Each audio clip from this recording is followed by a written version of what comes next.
I'm now. And I hope His Royal Highness will go back and tell His Majesty the King that we would like to see many of his horses first by the post. As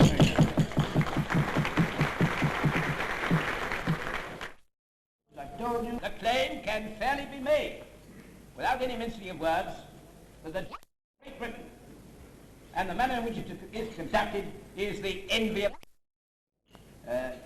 Nor do I desire on this occasion should lapse into, shall I say, unrestrained tipping, as happens at a very jolly press function on the Monday of Derby week.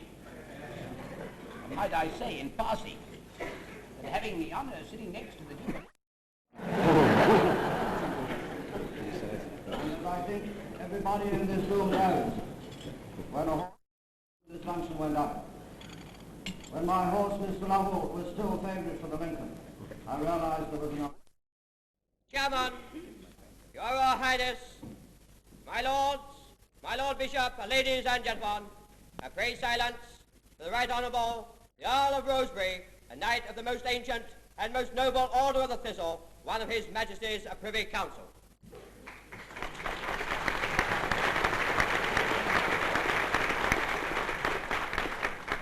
Mr. Chairman, ladies and gentlemen, let me first of all congratulate you, sir, and all the members of the directors of the Sporting Life on this remarkable lunch. I'm not talking of what we're eating, that we've been eating, that is remarkable enough.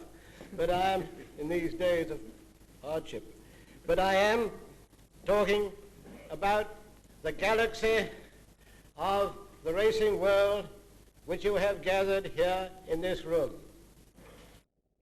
50 years ago, when I first, I am sorry to say, began to make the acquaintance of the racing sporting press, such a lunch as this would have been impossible. But I do not agree quite that the sporting press and the powers that be did never meet and did not exchange confidences. You, Mr. Chairman, have mentioned or hinted at that, and one has often read that in papers. But the fact remains that in those days there were quite a number of the sporting press who went everywhere, knew everyone who was worthwhile knowing, and perhaps a great many were not worthwhile knowing, and knew all that went on. There was in Vigors, who used to be Ashplant of the Sporting Life, who knew all the Irish people, and last and not least, that very remarkable man, William Allison, of the Sportsman, which is now incorporated with the Sporting Life. I'm not, of course, alluding to Merrick Good, because in those days he was more occupied in riding horses than in writing about them.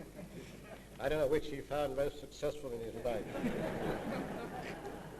But, ladies,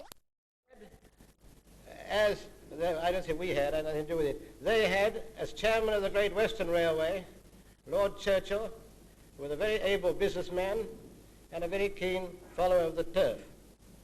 And he advertised everywhere that the Great Western Railway would bring people to Newbury 60 miles in under the hour at cheap railway fares. And that, I think, caught the imagination of the public. It also taught a lesson to the other railway companies to reduce their fares and not to increase them as they had been doing. And, of course, at about that time, motor cars began trickling in.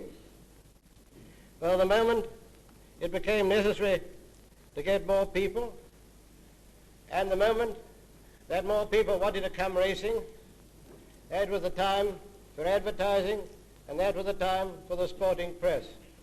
Because, after all, they are the servants of the public, in the same way as the Jockey Club are the servants of the public in trying to keep racing on proper lines. It is being proposed by Lord Willoughby de Brooke and supported by Gordon Richards. and I do not want to trespass on any of their speeches. And of course the sporting press includes the Sporting Life.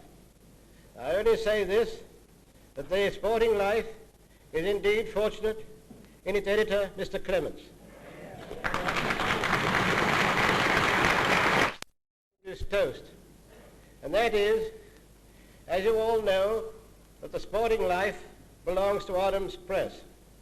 Adam's Press have very strong political views, such as we all have. We don't all have the same political views, but I take it we all have political views. At any rate, they have never allowed, which is a great thing, they have never allowed politics to enter into sport. And that is a thing for which I thank them and which I think is most essential. We don't want politics in sport, although perhaps it would not be a bad thing if we had a little more sport in politics.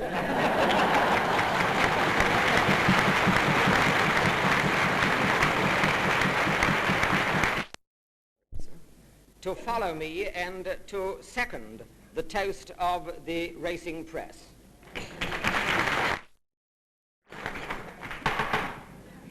Chairman, Your Highness, Your Grace, my Lord Bishop, ladies and gentlemen, pray silence for Mr. Gordon Richards.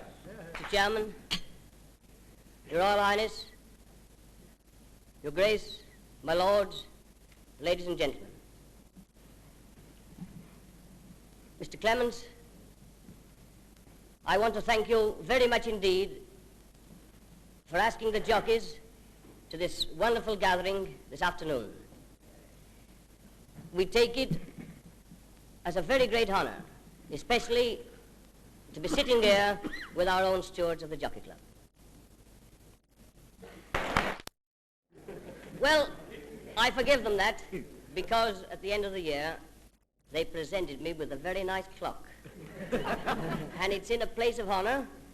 It's only because it's not silver, else the missus would have had to clean it and she'd have thrown it out, I'll promise you that. It's very much appreciated anyhow. Well, you know, a year or two after, they started their tricks again. This time, they wanted to write my life story. I had about those Beverly Baxter and all the lot, they were all on my track, you see. So I thought to myself, well, I'll go and get some good advice on this. So I thought of Lord Lonsdale. I went and saw Lord Lonsdale. I said, look, my lord, I said, those bloodhounds, they're after me again. Colleagues in the lounge at night, and we talked things over. None of this tribunal bit underneath none of that, you see. But we do talk things over, and I think that goes a long way. It helps to broaden things, and it does help.